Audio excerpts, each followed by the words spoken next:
E aí pessoal, tudo bem? Estou trazendo mais um resumo para vocês. A minha voz está um pouco rouca, porque eu estou doente, então vai ser um pouquinho difícil de entender, mas mesmo assim, vamos tentar, né? Esse é o mesmo esquema dos outros vídeos. Eu vou trazer uma série de tópicos sobre esse assunto e vai ter alguma coisa ou algumas coisas erradas e vocês têm que achar esse erro. E também esse vai ser um resumo um pouquinho mais longo se comparado ao anterior, que era de Roma. Mas vamos lá, né? Vamos lá. Introdução. Bom, a Idade Média, podemos falar que ela compreende o período entre a queda do Império Romano do Ocidente até a queda de Constantinopla.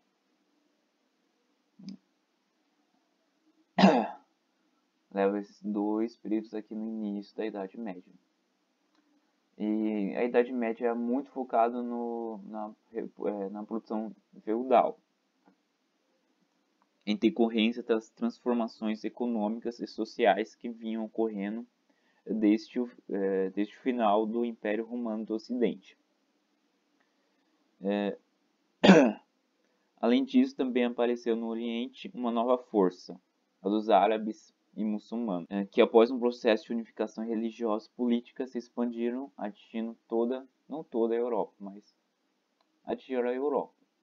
Também teve o Império Bizantino, que era esse império. Foi originado a partir do Império Romano do Oriente. Vamos falar agora um pouco sobre esse famoso império. O Império Bizantino ocorreu quando ocorreu com a decadência de Roma. Constantino transferiu a capital do império para Bissânio, acho que é assim que se fala, antiga colônia fundada pelos gregos no Mar Negro. E o Império Bizantino é muito focado no seu governo teocrático.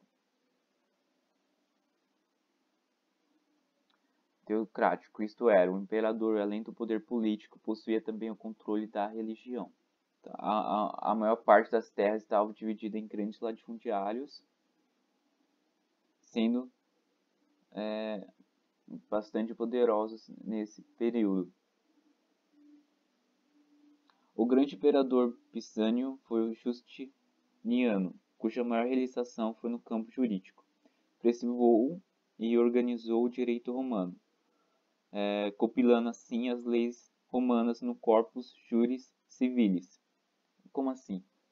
O Corpus Juris, ele pegou as leis romanas, né, já que ele aderiu ao Império Romano, né, ele conseguiu dominar o Império Romano dividido.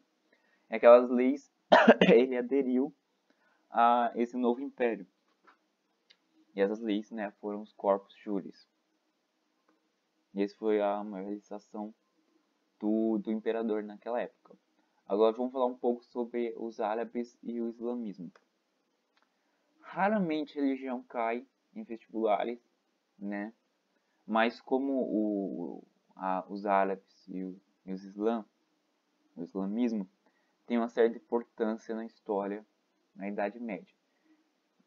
Então vou passar bem rapidinho essa parte, mas para você entender mais o contexto mesmo.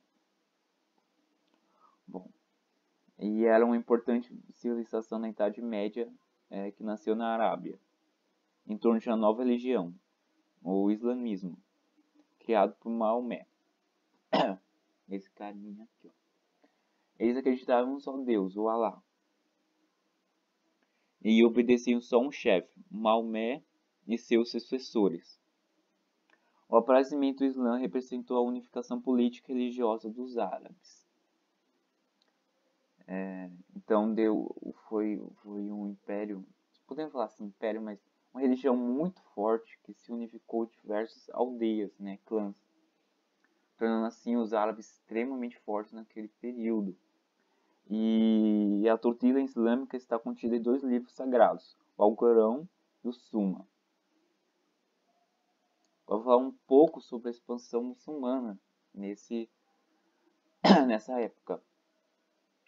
O Império Árabe tinha um extenso território que começou a crescer muito, principalmente por causa da união política e religiosa entre os clãs, dada pelo Maomé. E essa unificação fez um crescimento demográfico. E esse crescimento foi tão grande, mas tão grande, mas tão grande. Calma aí. A conquista muçulmana na região do Mediterrâneo teve profundas influências na história do Ocidente. Os árabes passaram a controlar todo o Mediterrâneo, praticando a pirataria e com isso isolando a Europa, o Império Bizantino, entre outros. Com a conquista do Mediterrâneo, eles tiveram um vasto império comercial, porque o Mediterrâneo é o principal território, era o principal acesso ao comércio. O Império Carolíngio, acho que é assim que se fala, tinha reis francos. Como assim? Dos reinos formados pelos germânicos na Europa, o mais importante foi o dos francos. Os primeiros reis francos descendiam de Merovel. O Império Carolíngio ele era um dos impérios mais importantes que foram formados pelos povos germânicos na Europa. E um desses reis é o rei Clovis, que era difícil de achar. Será que você entendeu as piadas? Mas enfim. Qual foi a dele? Porque ele foi mais importante. Porque o Clovis, sei lá, unificou os francos, expandiu o reino e aliou-se à igreja. Depois converteu-se ao cristianismo. Seus sucessores dividiram o reino e se envolveram em constante guerra entre si para crescer na dinastia. Ele começou a porcaria toda. E ele fez diversos avanços com unificando não só o povo entre eles, naquela região, como também se alinhando à igreja, que já estava se tornando extremamente forte naquele período.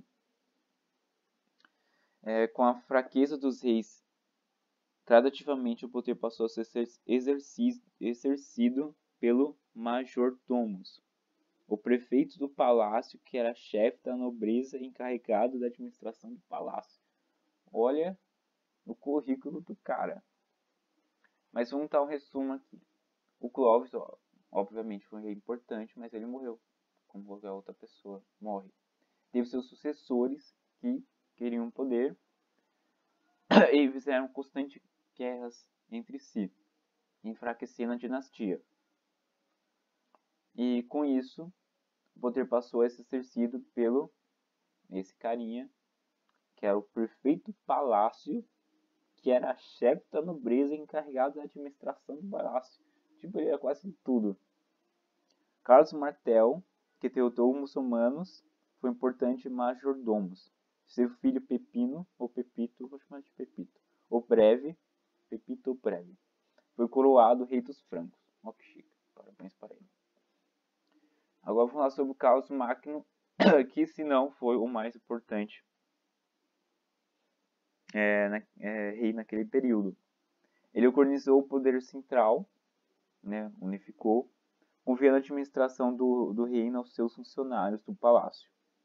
O governo das províncias foi confiado aos condes, auxiliados pelos bispos, e assim por diante. Deixa eu ver mais. Sua época foi de prosperidade, de centralizar o poder, criou os Messitomici, os inspetores que percorriam o império e mantinham informados da sua administração o famoso X9. É o X9 da Idade Média. Também teve o famoso Luizinho, no Piedoso, e seus 3 filhinhos. Mas esses 3 filhinhos tem um problema, hein? Tinha que chamar a Super Nani. Seus 3 filhinhos passaram a disputar o poder, como sempre. Parece que o povo ama disputar entre si naquela época, né?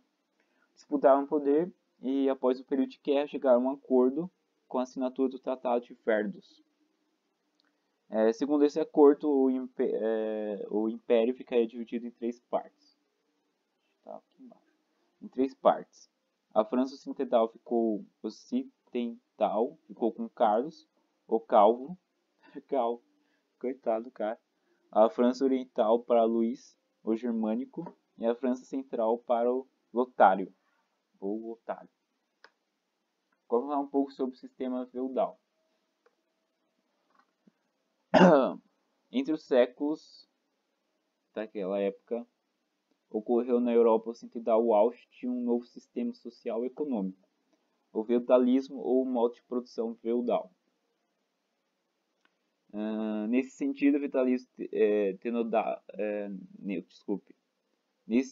feudalismo focava os laços de trabalho e das relações sociais que interligavam os membros da sociedade medieval. Politicamente, o feudalismo caracterizou-se pela falta de um governo central forte, pela concepção abstrata dos princípios de Estado. Resumindo, não tinha um Estado em si, era muito dividido. A sociedade era estamental, isto é, funções das pessoas na sociedade eram vitalícias e hereditárias. Como assim? A pessoa, assim, ela nasceu para ser camponês, ela sempre será camponês. E todos seus filhos, ia ser camponês para o resto da vida.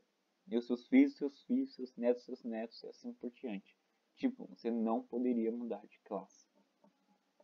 Triste, né? Isso não é um jogo, por exemplo. Nunca é XP suficiente. Aí, ó, o que acontece. Mas isso não corria uma troca de classe, né? Um camponês não teria ser da aristocracia, assim por diante. Era complicado. Agora vamos falar sobre um pouco da estrutura social, que é hierarquizada. Todo homem estava subordinado a outro. Essa estrutura derivava da posse de terra e se sobrepunhava sobre uma massa de camponeses. Os proprietários da terra eram guerreiros para poder preservar suas terras e proteger a população contra ataques inimigos, que nasciam em obediência dos protegidos.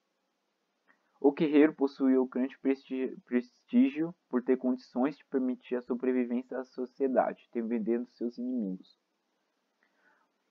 Uma das características... vamos falar um pouco sobre os camponeses.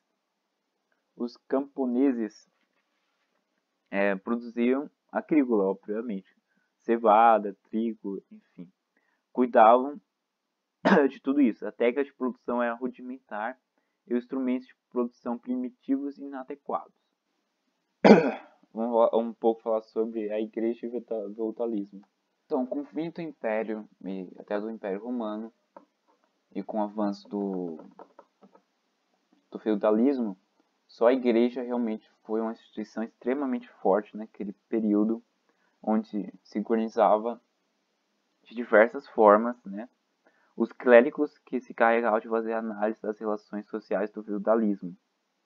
Insistiam que a sociedade tinha um caráter estático por determinação divina, cabendo cada um viver dentro da sua posição. E ao longo da sua existência, a igreja foi acumulando um grande poder temporal que vinha de sua riqueza material e do poder espiritual que exercia sobre os homens. Então, realmente, o império, essa noção de cidades-estados, que a gente viu lá no início do canal, foi se perdendo aqui. E sistema feudalístico foi se implantando na Europa e a igreja foi a única realmente instituição forte e unificada, né, que vamos ver na próxima aula como que houve esse empate com o Império Muçulmano. Esse é o fim